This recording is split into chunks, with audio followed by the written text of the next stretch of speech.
enfants, j'espère que vous allez bien. Aujourd'hui, j'aimerais vous parler d'un sujet. Entendre la voix de Dieu. Eh oui, il est vrai que parfois, la voix de Dieu peut nous sembler rare, ou alors parfois, on a même l'impression de ne jamais entendre la voix de Dieu. Mais j'aimerais vous poser une question. Vous est-il déjà arrivé de parler à Dieu et d'attendre une réponse de sa part? Si oui, avez-vous déjà entendu réellement la voix de Dieu? Alors, je vous invite à vous asseoir et à écouter attentivement l'histoire qui va suivre. Le jeune Samuel assurait le service du Seigneur avec le prêtre Élie.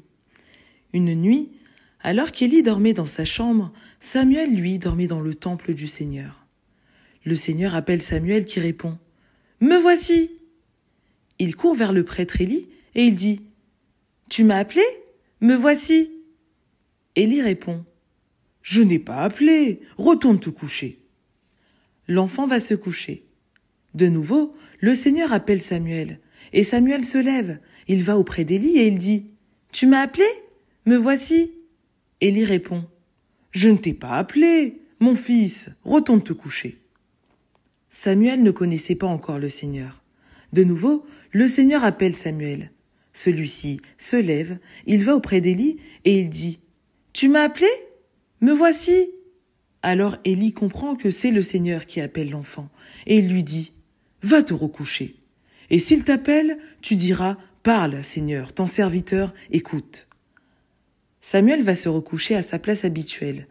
Le Seigneur vient, il se tient là et il appelle comme les autres fois. « Samuel, Samuel !»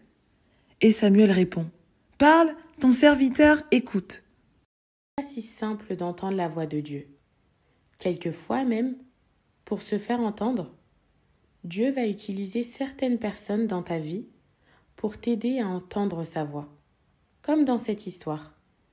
Sans l'aide d'Élie, Samuel n'aurait jamais su qu'il s'agissait de la voix de Dieu. Il n'y a pas de lieu ou d'heure précise pour entendre la voix de Dieu. L'Éternel parle en tout temps et dans toute situation. Mais par contre, il y a des conditions pour que tu puisses entendre sa voix. Pour entendre la voix de Dieu, nous devons l'écouter et nous devons obéir à sa parole.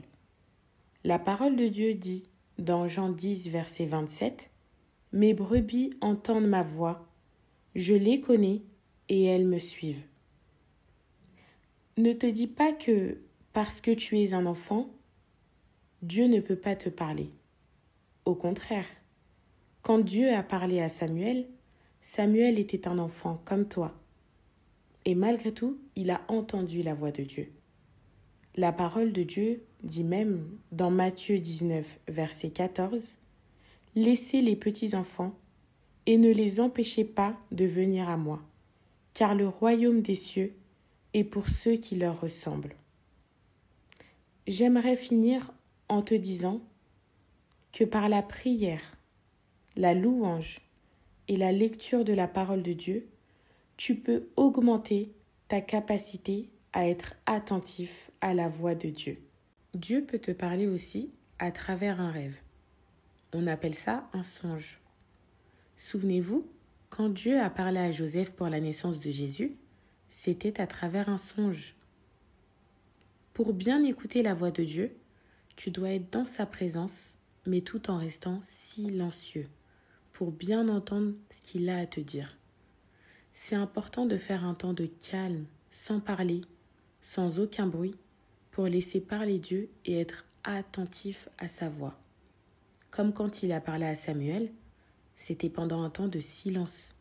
Samuel était dans son lit et Élie aussi. Maintenant, tu dois te dire, mais pourquoi Dieu doit me parler ? Dieu nous parle parce qu'il nous aime.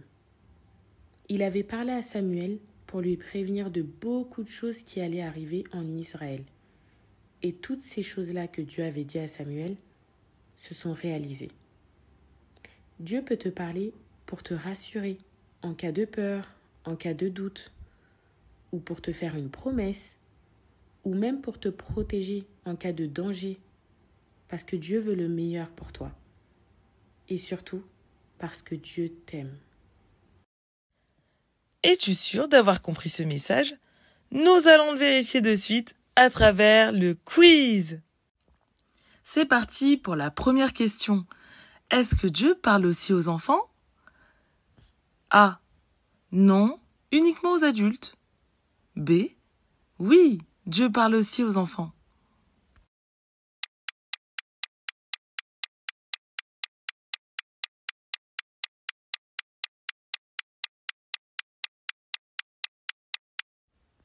C'est bien la réponse B.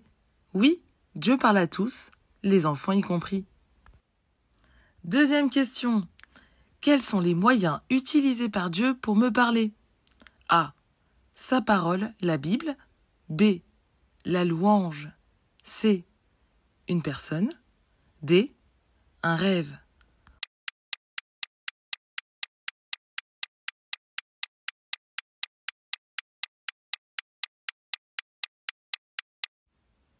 Alors, as-tu trouvé? Eh bien, toutes ces réponses sont bonnes. Oui, Dieu peut nous parler au travers de sa parole, au travers de la louange, au travers d'une personne, mais aussi au travers d'un rêve, un songe. Troisième question. Pourquoi ai-je besoin d'être à l'écoute de Dieu? A. Parce qu'il m'aime et veut le meilleur pour moi. B. Pour être rassuré, encouragé.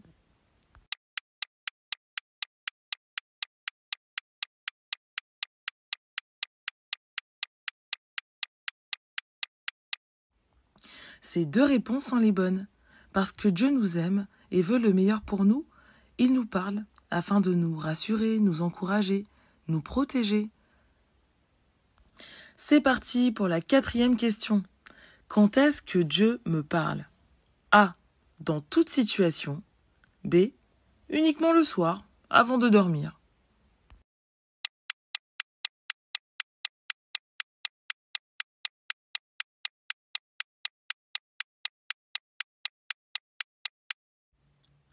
C'est bien la réponse A.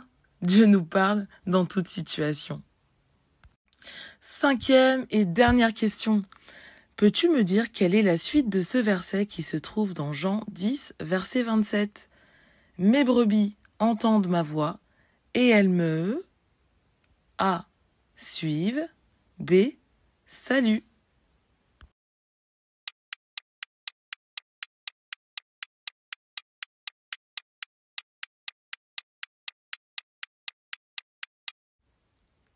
C'est bien la réponse A. Mes brebis entendent ma voix et elles me suivent. Super! Je te félicite pour toutes les réponses à ce quiz.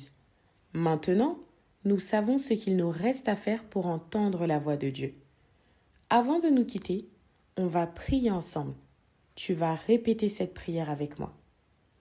Seigneur Jésus, je te dis merci pour ta parole aujourd'hui. Aujourd'hui, Seigneur, tu m'as appris qu'il fallait que je t'entende et que j'obéisse à ta parole pour entendre ta voix. Seigneur, je t'ouvre mon cœur aujourd'hui afin que tu puisses me parler. Parle-moi, montre-moi ce que tu veux me montrer. Utilise toutes les personnes que tu veux utiliser pour que je puisse entendre ta voix. Seigneur, je veux m'appuyer sur toi. Je veux me rapprocher de toi. Que le péché ne m'éloigne pas de toi au nom de Jésus-Christ. Je te dis merci pour ta parole. Au nom de Jésus. Amen.